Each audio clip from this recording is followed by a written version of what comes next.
think about the sheer power of information, right?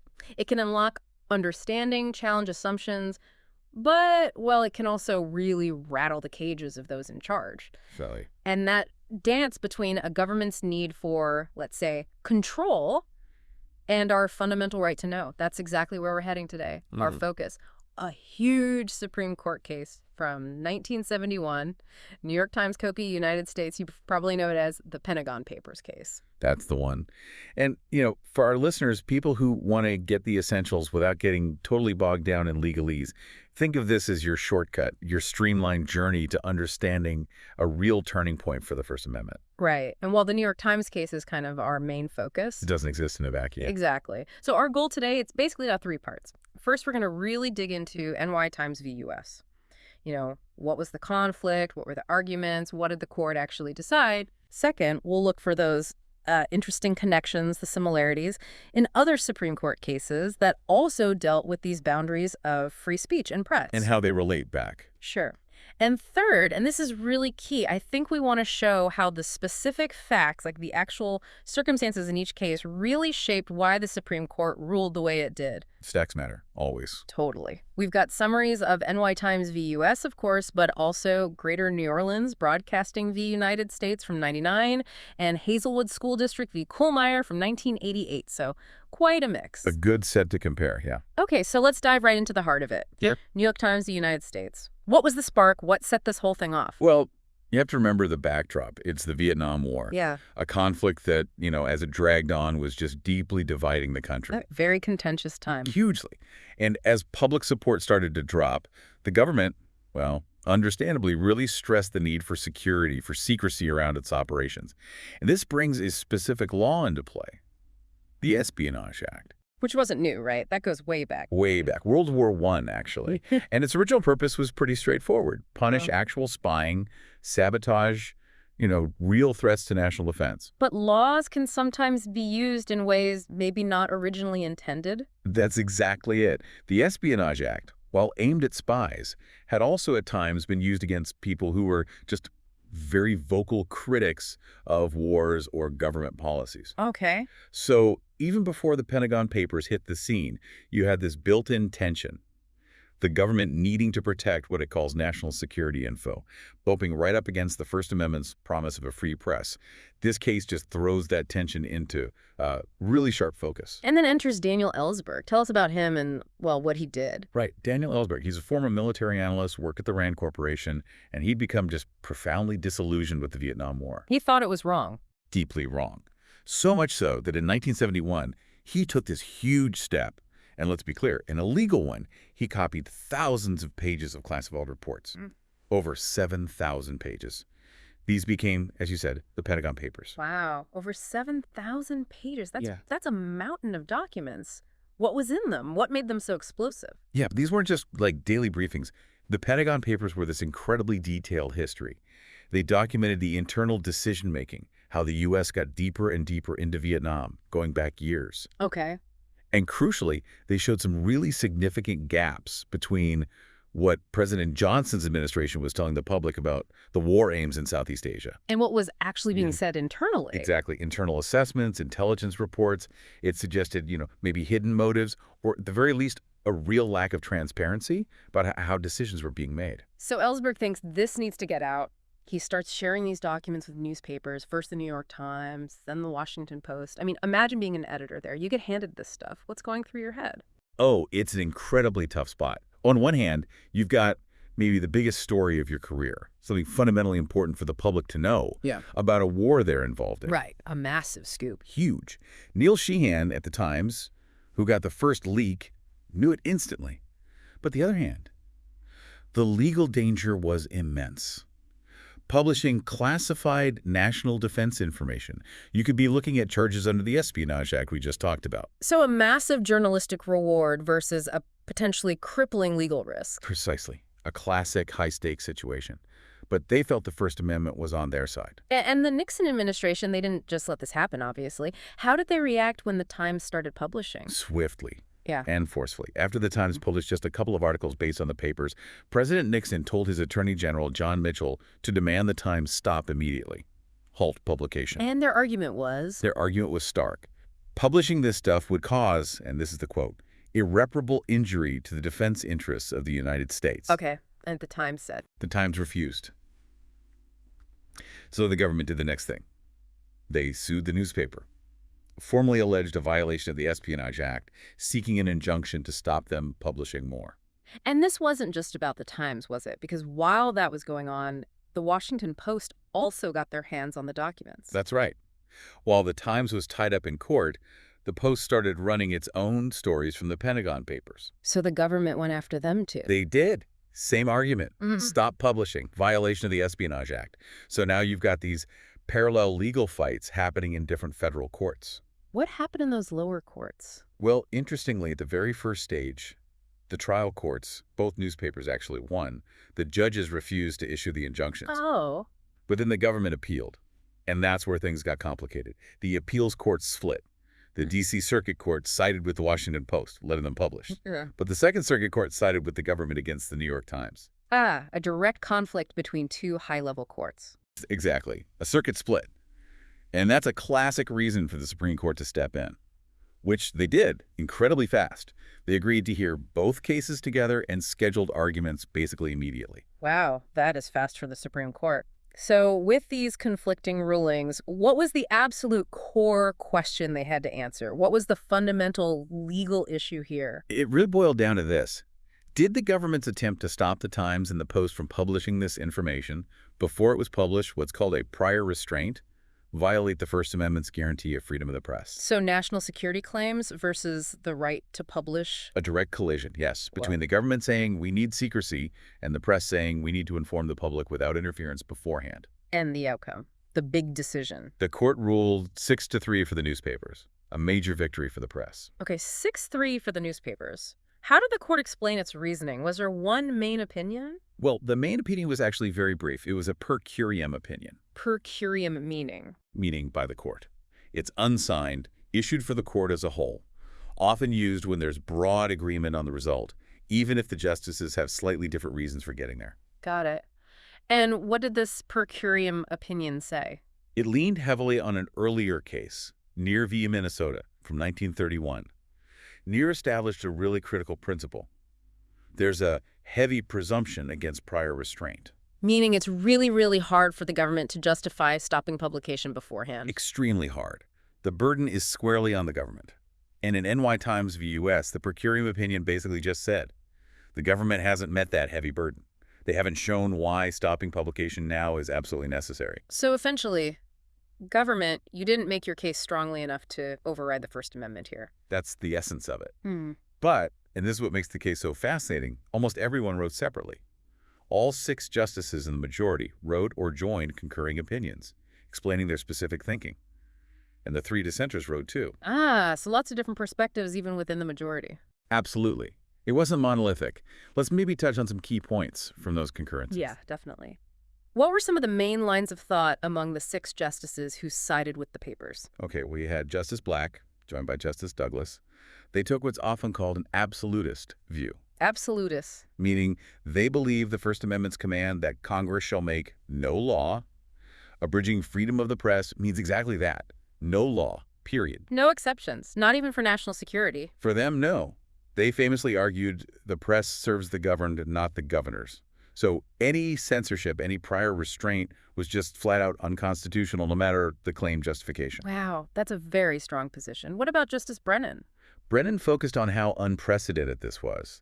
He stressed this was the first time the U.S. government had ever tried to get a court order to stop a newspaper from printing information it already had. The first time ever. According to him, yes. He said the only possible, extremely narrow exception might be in wartime, like publishing troop movements that directly endanger lives. But the Pentagon Papers didn't come close to meeting that incredibly high bar for him. Okay. And Justices Stewart and White, they often voted together, right? They did, and they joined each other's concurrences here. Justice Stewart acknowledged, look, the government does have a real interest in secrecy, especially for national security. But, he argued, the main job of protecting those secrets belongs to the executive branch itself, like, don't leak it in the first place. Right. And crucially, he said he just couldn't conclude, based on the evidence shown, that publishing these specific documents would surely cause direct, immediate, and irreparable damage. Without meeting that super high standard, stopping publication was unconstitutional. So a high bar, but maybe not quite as absolute as Black and Douglas. Exactly. Acknowledging the government interest, but saying the proof of harm wasn't there. And Justice White, who joined Stewart, added an important point in his own concurrence. What was that? He wanted to make clear he wasn't saying the First Amendment never allows an injunction. Maybe in some truly extraordinary case it might. But here, he pointed out, the government had other tools. Like going after the leaker. Precisely. Like prosecuting Ellsberg for the leak itself after it happened.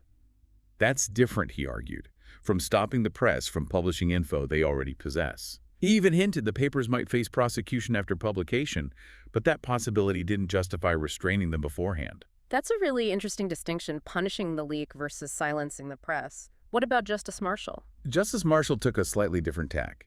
He focused on the separation of powers.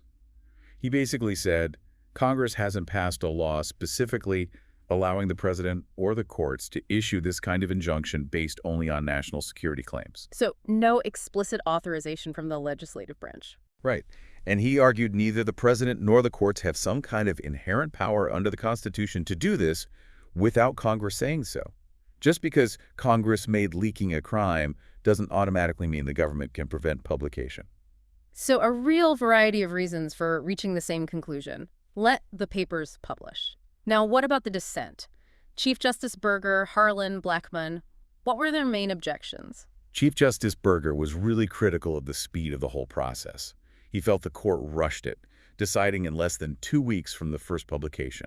He thought they didn't have enough time. Exactly. Not enough time for the courts, including the Supreme Court, to really grasp the complex facts and the potential national security risks.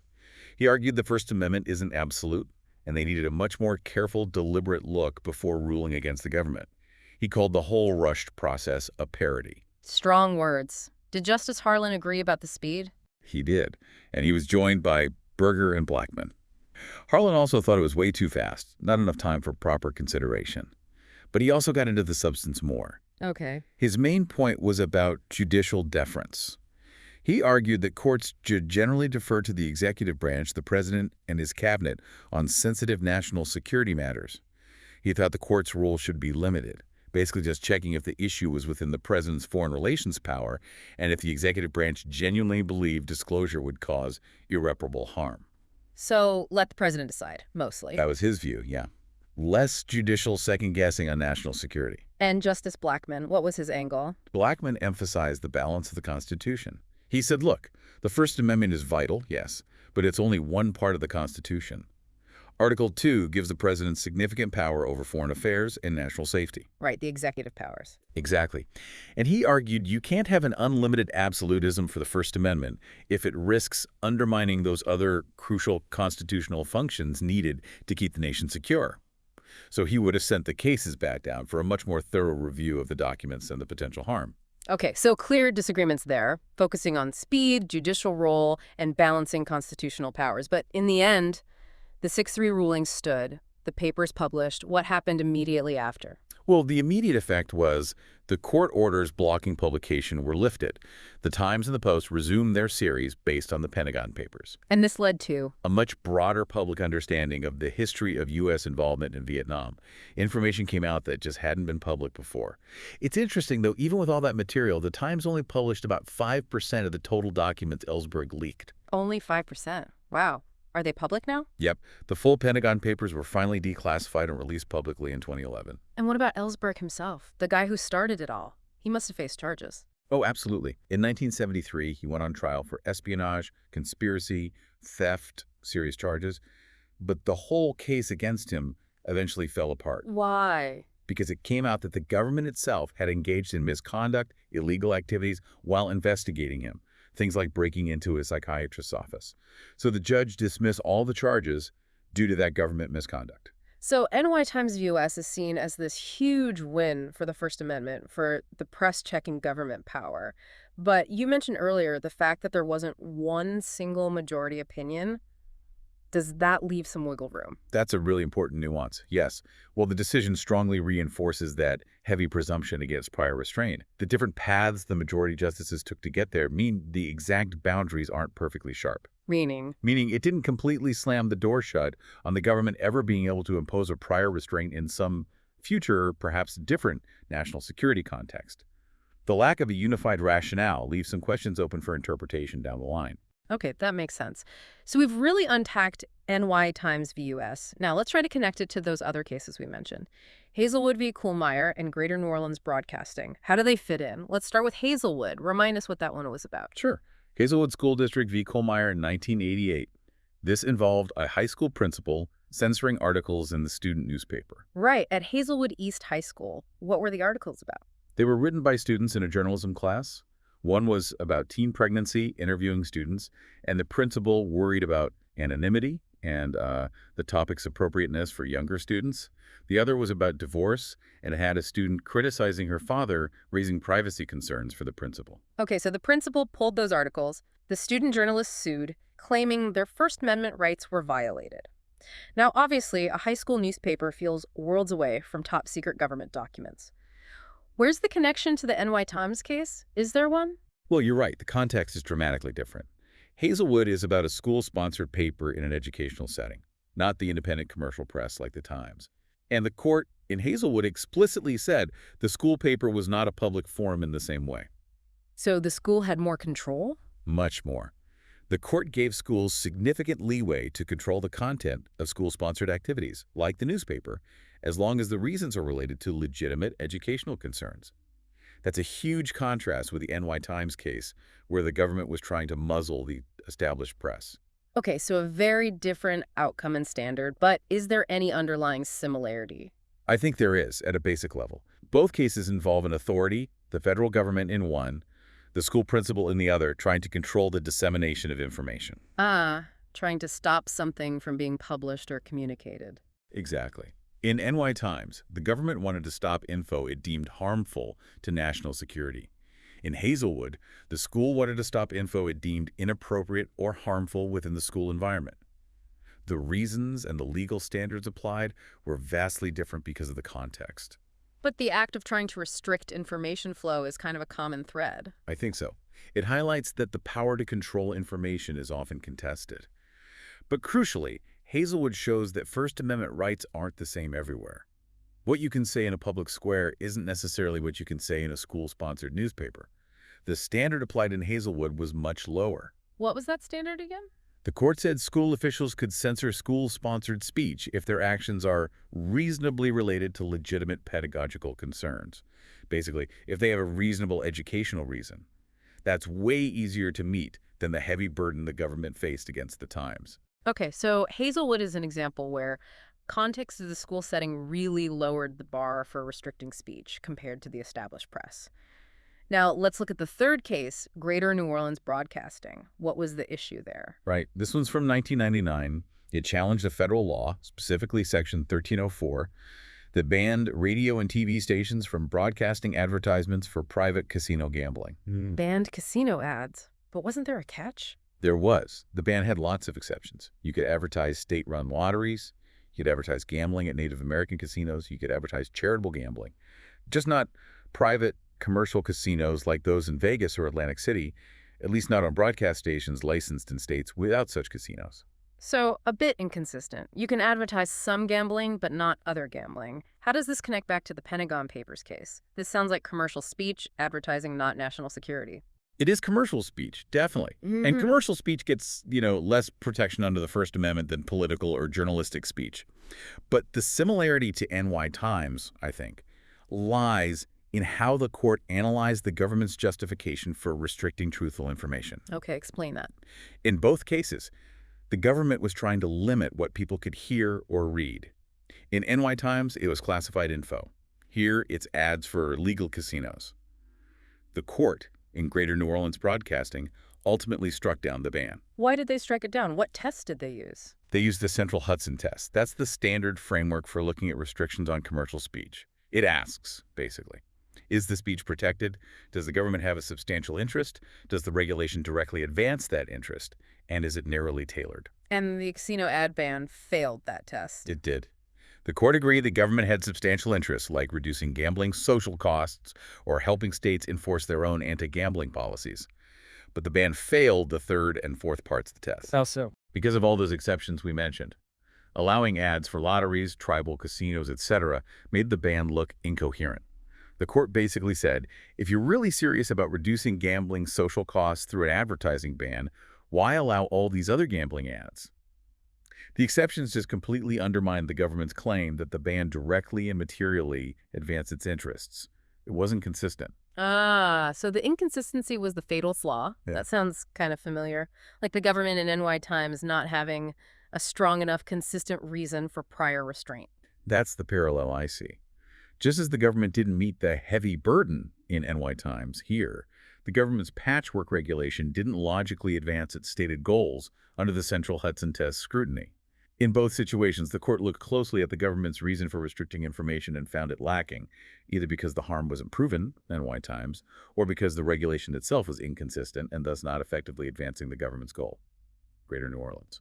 Okay, so if we try to pull all three of these together, NY Times, Hazelwood, Greater New Orleans Broadcasting, what's the big takeaway? What's the common thread, despite the different topics? Well, the common thread really is this ongoing struggle over controlling information. All three cases, whether it's national security secrets, school newspaper articles, or casino ads, involve the government or some authority trying to limit what gets communicated. And the outcome seems to really hinge on the justification for that limit and how closely the court scrutinizes it. Exactly. That's the decisive factor. In NY Times and Greater New Orleans, the government failed to provide a justification that was strong enough and consistent enough to survive the court scrutiny. Very high scrutiny in NY Times, prior restraint. Somewhat lower, but still significant scrutiny in Greater New Orleans, commercial speech. But Hazelwood is the outlier there. Hazelwood is the key contrast, yeah. Because of the unique school context, the court applied a much more deferential standard, allowing restriction based on reasonable educational concerns. It shows that the level of First Amendment protection isn't fixed. It changes depending on the environment and the type of speech. And underlying all of this is the importance of the specific facts in each case. Absolutely critical. The nature of the Pentagon Papers versus a student article on divorce. The claim of irreparable national harm versus pedagogical concerns. The complete ban on casino ads versus the numerous exceptions. These specific details drove the legal analysis and the final holdings in each instance. You can't separate the ruling from the facts on the ground. So summing it all up, what's the main message listeners should take from this deep dive? I think the core message is that the First Amendment puts a real thumb on the scale against government censorship or control of information. Whether it's classified documents or casino ads, the government usually needs a very good reason to interfere. Usually. But the strength of that reason and how closely the courts will examine it really depends on the situation, national security, school environment, commercial advertising, etc. The context is everything. And thinking about these cases really does make you consider the ongoing tensions today, doesn't it? Between government secrecy, public access, the role of the press. It absolutely does. These aren't just historical artifacts. The principles debated in the Pentagon Papers case, in Hazelwood, in the commercial speech cases, they constantly echo in current events, in debates about online content, leaks, government transparency. It forces you to think, where's the right balance? And who gets to decide? A question worth pondering for sure. If listeners want to explore more, looking up the full opinions, especially the concurrences and dissents we talked about, is definitely worthwhile. Yeah, there's a lot more depth there. Well, this has been fascinating. That wraps up our deep dive for today. Thanks so much for joining us as we explored these really crucial legal landmarks.